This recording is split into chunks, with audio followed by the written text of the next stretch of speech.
In 1978, audiences sat down expecting a stylish Victorian heist flick with Sean Connery, Donald Sutherland, and Lesley-Anne Down. They got that, and also got a film with one of the most bizarre censorship rewrites in movie history. In Michael Crichton's original novel, a key plot moment was so twisted it was never going to pass the censors. The filmmakers had to reimagine it from the ground up, and the movie we know today was born. We'll get to that scene. Trust me, it's worth the wait. But first, let's talk about how this film came together. The Great Train Robbery story was irresistible to Crichton, not the 1903 silent short film, but the real-life 1855 gold heist on the Southeastern Railway. The robbers got away with the modern equivalent of millions in gold bullion, all while the British Army was fighting the Crimean War. What fascinated Crichton wasn't just the theft, it was the meticulous planning. In Victorian England, technology was primitive, yet these crooks pulled off a crime so well executed that authorities didn't even realize it had happened for months. But for movie audiences, a story about quietly borrowing keys and politely unlocking safes wasn't going to cut it. Crichton's screenplay amped up the tension. Rooftop train stunts, seductive cons, and elaborate capers that looked more like James Bond in a top hat.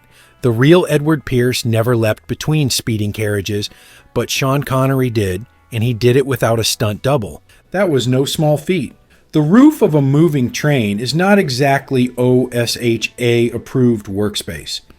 The train was meant to go 35 miles per hour, but Connery noticed it was barreling along much faster. He was right. A helicopter camera operator confirmed it was hitting over 55 miles per hour. Add in sharp wind, soot in his eyes, and period-accurate boots with zero traction, and it's amazing Connery didn't end up as a historical reenactment of a Victorian funeral. To help, the art department mixed sand into the paint on the carriage roofs for grip.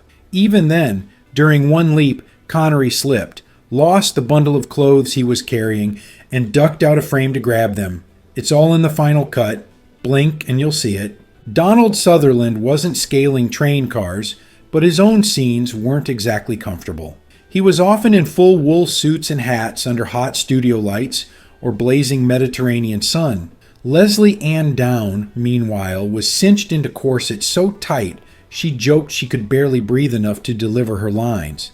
In one scene, she nearly fainted after holding her breath for a sustained, seductive pause.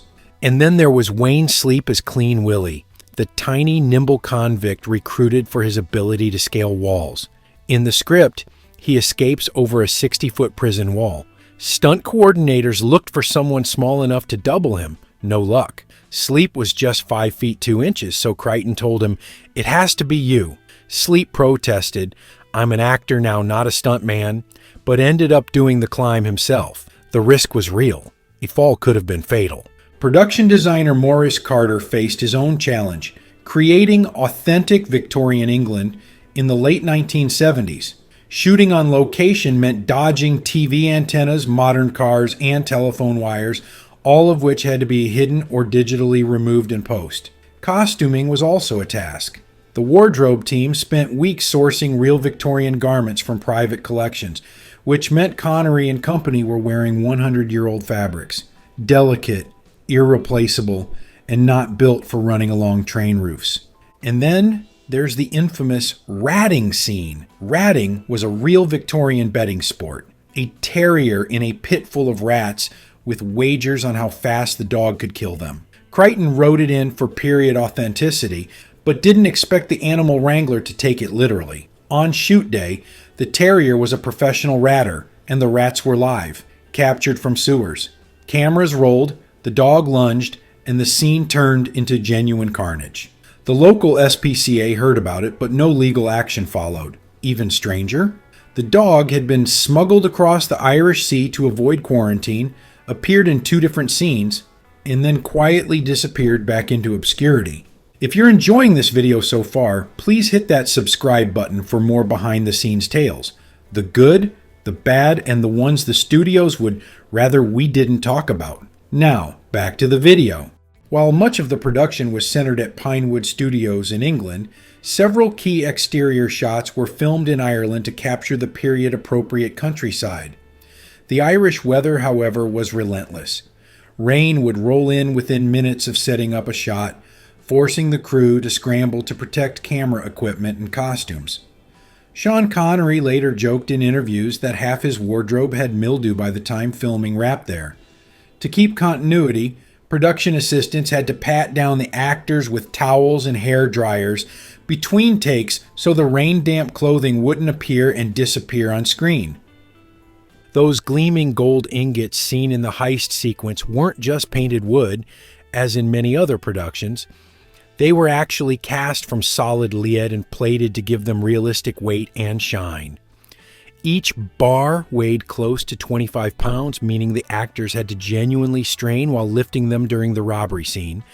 Donald Sutherland claimed in a behind-the-scenes interview that the weight added authenticity to their performance, but also left him with a sore back for weeks. Crew members joked about accidentally misplacing a few bars until they realized the lead made them virtually worthless and far too heavy to sneak home unnoticed. Crichton's directing style was meticulous.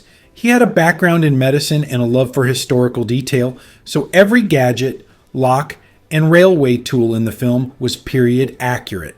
The safe mechanism shown in close-up, real Chubb locks from the 1800s.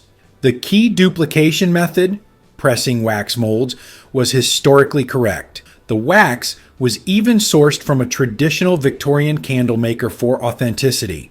But the method of obtaining one of those keys, that's where things got dicey. In the novel, a banker named Henry Fowler contracts syphilis. He believes the cure is to sleep with a virgin, which in Victorian England meant a girl of 12 could legally be a prostitute. In the book, this deeply unsettling scene is played for dark comedy. During the act, Fowler's key is stolen. Historically accurate, yes, but far too graphic and morally repugnant for a PG-rated caper. The rewrite? Pierce sends Miriam to seduce Fowler in a high-class brothel. She flirts, undresses him, and nabs the key before anything happens. A staged police raid interrupts, and Fowler flees in embarrassment.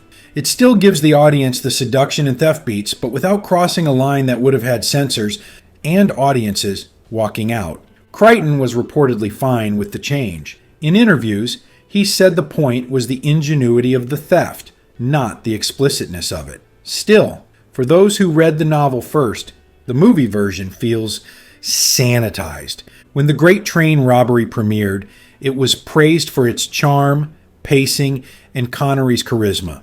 It wasn't a mega hit in the US, but in the UK it developed a loyal following. Critics called it a Victorian Ocean's 11 with a dash of real historical grit. And for film buffs, the censored scene remains one of the more fascinating what-ifs in adaptation history. Now it's time to hear from you. Have you seen The Great Train Robbery? And do you think the censors were right to change that scene? Or should they have kept it historically accurate? Drop your thoughts in the comments and be sure to subscribe for more classic film deep dives.